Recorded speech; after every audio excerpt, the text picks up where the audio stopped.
cela signifie que toutes les informations relatives à tous les citoyens congolais, politiciens ou pas, vont être gérées par un groupe exigu. C'est inquiétant. Il y a pas mal de mesures qui ne relèvent pas du ministre des Postes et Télécommunications, qui devaient être soit prises par le Parlement, soit par le Premier ministre au niveau du gouvernement, parce que la Constitution lui donne un pouvoir réglementaire qui n'est pas conféré au ministre des Postes et des Télécommunications, au ministre de l'Intérieur ou à un autre ministre. Elle n'est pas déjà constitutionnelle. Pourquoi? Parce que parmi les utilisateurs, il y a des mineurs. Deuxièmement, ce n'est pas au gouvernement de restreindre les droits à l'information. C'est un droit constitutionnel. L'article 4, l'article 24, alinéa 4 de notre Constitution dit que c'est les législateurs qui organisent cela. Troisièmement, les Congolais ont le libre choix. On nous parle d'un système international à partir d'une recommandation.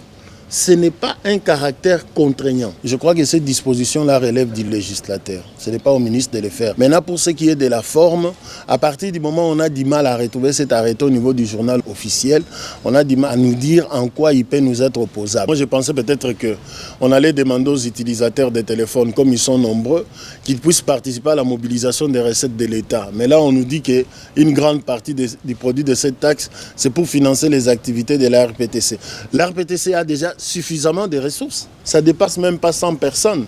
Avec 136 millions quand même chaque année pour un service spécialisé. On aurait dû prendre ça pour payer les policiers et les magistrats. On dit que c'est une taxe qui frappe les utilisateurs de téléphones via les opérateurs. Donc les opérateurs doivent s'organiser pour prélever cette taxe-là auprès des utilisateurs de téléphones. C'est un coût supplémentaire d'exploitation.